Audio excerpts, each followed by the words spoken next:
Welcome back friends. Today's video topic is how to make dynamic or auto updating drop down list in Microsoft Excel. Here in this Excel sheet I have some fruits name list.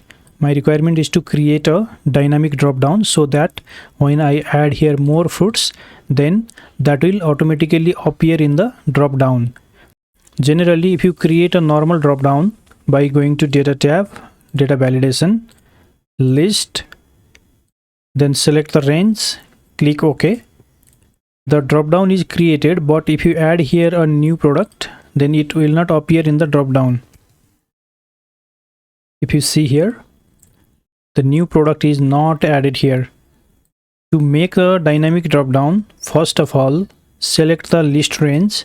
Change this range to table format by pressing Ctrl T. Click on OK. The table name is given as table 2. Now go to this drop down, click on data validation.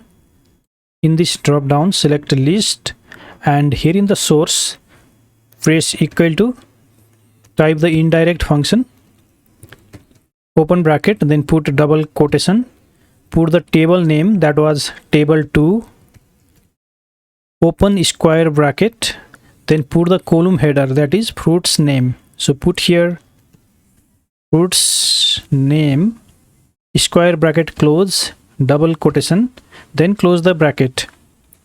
Click on OK.